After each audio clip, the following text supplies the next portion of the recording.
macho, c'est quoi? Je vous le montre. J'entends déjà les filles me dire ah, c'est un gros con pitoyable, c'est un sexiste, c'est un cruiser.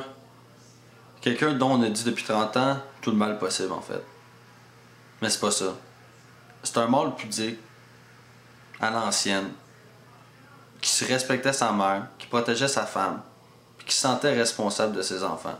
Soit le contraire de la demi-merde actuelle, si fragile et toujours à sa propre écoute, dont les femmes avouent avoir de plus en plus de mal à satisfaire. Ce qui est excitant chez un homme, pour une femme, c'est surtout son statut social. C'est qu'il est quelqu'un. Le macho est dévoué à sa famille. La famille, c'est un couple à base, puis le couple, c'est une complémentarité. L'homme fait l'homme, la femme fait la femme. Un macho accompli, c'est un homme que les femmes prennent pour un homme. La première chose pour paraître pour un homme dans notre société aujourd'hui, c'est d'avoir les moyens de faire vivre les femmes. Être un homme, c'est de faire front aussi. Exemple, quand tu te promènes avec ta blonde ou ta femme, puis 3 gars qui passent, puis qui disent hey, belle, ta blonde, tu nous la passes? Tu laisses pas passer ça.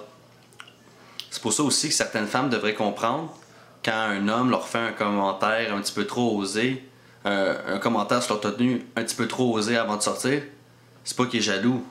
C'est pas qu'il y a un problème, c'est qu'il a pas envie que tout le monde la regarde durant la soirée. Quand t'es un homme, tu laisses pas passer ça. Quand tu passes avec ta femme puis qu'il y a un homme qui relook ta blonde, tu laisses pas passer ça. Puis ça génère le respect chez la femme. Puis le respect, ça génère le désir. C'est ça que je veux dire. Je vois pas comment une femme peut désirer un homme qui se dégonfle à chaque fois. La femme aime que l'homme soit dur en haut comme en bas. J'ai remarqué que même si la femme a dit « Ouais, t'es un sale macho », c'est quand même avec toi qu'elle va terminer la soirée. Puis pas avec le gars que j'appelle le gars trop gentil, un peu trop sensible, qui est toujours en accord avec la femme. La femme aime l'homme comme l'homme aime la femme. Personnellement, moi j'aime pas trop les femmes qui se prennent pour des hommes. Je veux dire par là une femme qui pense qu'elle en a quand elle n'en a pas. Un macho, c'est un homme qui aime la femme, puis les femmes aiment bien qu'on les aime.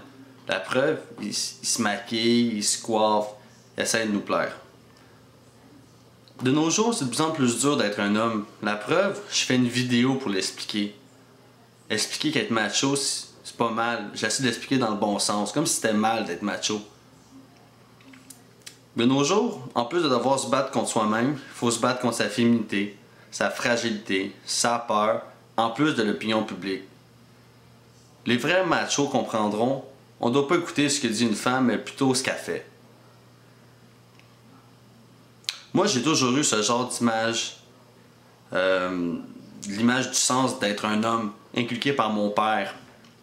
On pleure pas, on fait front, on ment pas, on respecte sa parole, on se laisse pas marcher ses pieds, on convoite pas la femme de ton ami.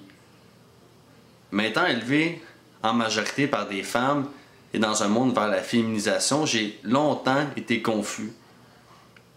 Ce qui fait qu'il y a de moins en moins macho dans notre société, c'est qu'il y a de plus en plus d'hommes élevés sans père. Quand j'étais jeune, là, j'avais des héros, des modèles, des vrais hommes. Spartacus, Alexandre le Grand, Robin des Bois, Maximilus dans le général dans Gladiator pour ceux qui ont vu le film, Indiana Jones, puis j'en passe. Tu sais, des hommes, des vrais, là, qui le faisaient pour la cause, pas pour le fame, mais même qu'il y en a qui essaient quasiment de se cacher. Tu sais, j'en ai des grands hommes qui, ils le font pas pour la popularité, ils le font pas pour l'amour des pères, ils le font parce qu'ils croient en une cause qui est juste ou en des valeurs. Maintenant, t'en as plus vraiment des grands hommes comme ça. À ce temps, le monde, on rêve d'être directeur d'un journal, directeur d'une banque, gérant d'un McDo. S'entends-tu que c'est plus des vrais modèles? J'aimerais terminer en disant aux femmes qu'elle doit pas trouver en l'homme son ennemi, mais bien son amoureux, et qu'elle en a besoin. Parce qu'il est là pour elle. Quand elle en a besoin, il va être là pour elle. Que ça soit son épaule pour la réconforter quand ça va pas, ou que ça soit dans la rue quand il fait noir, quand on croise du monde, pour la rassurer. Les femmes aiment bien que les hommes soient pudiques, qu'elles sentent que son homme il est sensible, mais qu'il cache en fait un peu. Que plutôt qu'un homme qui met en avant tout le temps ses sentiments. Puis pour les gars, j'aimerais faire un petit commentaire à la fin. S'il vous plaît, arrêtez d'aller dans les boîtes de nuit. Ou pensez pas que ce que vous voyez dans les boîtes de nuit, c'est à l'image des femmes. Parce que ce qu'il y a dans les boîtes de nuit, c'est vraiment pas. Ça donne vraiment pas une belle image des femmes. Fait que les gars, arrêtez d'aller dans les boîtes de nuit. Trouvez-vous des vraies femmes. Peace out. Fait que c'est ça. Pour tous ceux qui ont aimé ma vidéo, cette vidéo-là, likez-la, commentez-la, sharez-la. Il faut que ça se partage, il faut que ça se voie, il faut qu'il y ait de plus en plus de vrais hommes dans notre société. Parce que c'est pas avec des demi-merdes qu'on va réussir à construire un monde.